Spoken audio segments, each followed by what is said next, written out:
guys, good morning. Happy Sunday. So nag-aalmusal tayo ngayon. Time check, it's exact 10 a.m. By the way, kasi nagbabrowse ako, maaga ako natulog kasi last night. Ah, nagbabrowse ako sa mga comment dito sa mga content ko. Isa lang ang nakikita at napapansin ko talaga. Actually, matagal na to nilang kino-comment ng mga DDS supporter yung talunin nyo na lang sa 2028. Alam yon. Hindi na mananalo ang BBM nyo. Talunan si Leni Robredo. Paano yan? Si Risa Ontiveros nagkaroon na ng issue patungkol sa flood control. Sino ang ilalaban nyo sa 2028? You know what, ang mga DDS supporters, alam ko naman na may script kayo na ipinaglalaban dito para matanggap nyo mga bayad-bayad sa inyo, pang scatter nyo. Ganun lang naman, Diyos ko. 'Di ba? Ngayon, ang sa akin kasi, yung sinasabi nyo na talunin nyo na lang sa 2028, dito ako nag-focus kasi ang content ko is all about digong na sinasabi ni Trillanes na ito yung nangyayari sa kanya, na di umano ay hindi totoong nahimatay siya doon sa Hague, as per sa minimema ni Sara Duterte. So ngayon, ang sinasabi mo, talunin mo na lang. Ito si Safe Space. Talunin mo na lang daw sa 2028, safe space. Saang konstitusyon ba ang binabasihan mo? Na isang Rodrigo Duterte, oo, i-consider pa natin yung edad mo na sinabi mo na may glyphoserinia as whatsoever. I am not into medical terms. Okay. Paano at saang konstitusyon mo ibabase na tatalunin si Digong by 2028? Pwede pa ba siyang tumakbo sa 2028 election ang isang Rodrigo Duterte? Di ba nanalo nga siya sa Davao ni hindi nga niya na-serve? Sino ba ngayon ang naging mayor ng Davao? Di ba ang anak niya si Pulong na vice presidente dahil hindi naka-take out si Digong? Di ba? Actually, dapat pa nga ito kalampagin natin eh. Kakalampagin nito dahil dapat 6 months lang. 6 months lang na si Pulong ay magiging OIC mayor. Oo. Kasi hindi naman talaga siya elected as si Baste rather. Hindi naman talaga siya elected as a mayor eh. Vice mayor siya. So dapat kakalampagin pa din namin ito na dapat merong panibagong gagawin ang COMELEC dyan, particularly dyan sa post ni Duterte. Hindi yan habang buhay na si Pulong who ran as vice mayor, nagiging mayor in default sa hindi nakaupo ang tatay niya. 'Di ba? Tapos sasabihin niyo ngayon by 2028, talunin niyo na lang si Duterte, Digong, o 'di ba? Come to think of it, dapat maging kayo, critical lang yung pag-iisip patungkol dyan sa inyong mga comment. For comment lang, makamema lang para may pang-scatter ka, safe space.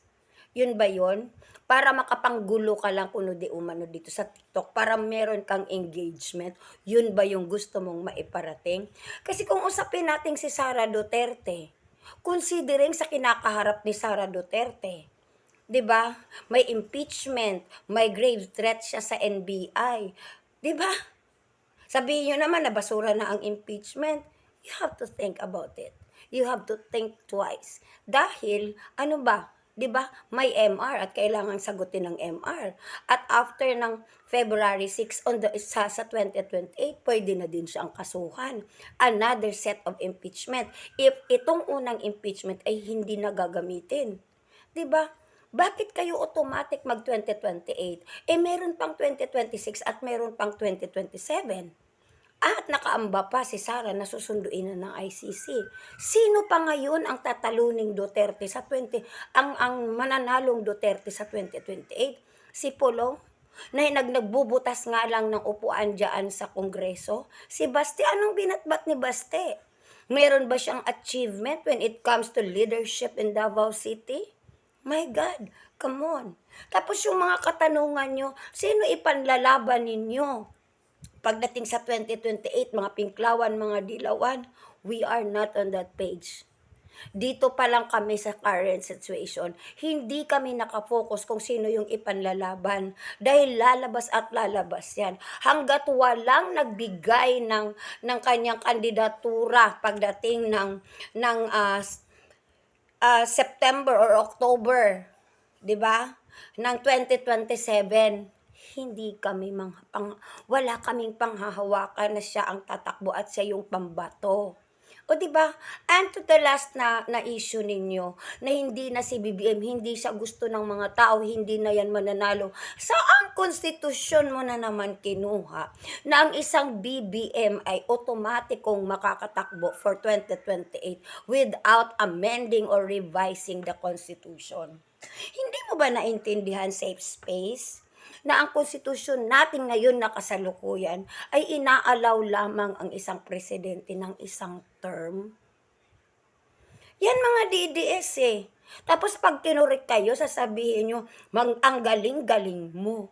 Oo, ikaw na may alam, magsenador ka na lang, magpresidente ka na lang. Ang pinupunto ko dito mga DDS, oo, naiintindihan na namin na kulang talaga sa sa pag-iisip, sa mindset, sa comprehension ang mga DDS. Most of you guys. Oo. Hindi naman ako naniniwala na ob-ob kayong lahat eh. Kasi considering nga itong BFF ko si Tado dito, aka Joey de Beber, pareho naman din kaming nagtapos ng jurist, doctor. Pero bakit?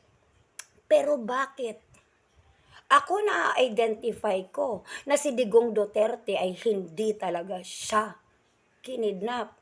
Pero bakit itong mga to na may alam naman sa batas, bakit ipinagigiitan that even these lawyers na nandyan sa side ni Duterte, si Bundok, si Panelo, sino pa ba si Topacio, si Sara Duterte mismo, anong ibinagaywayan nila?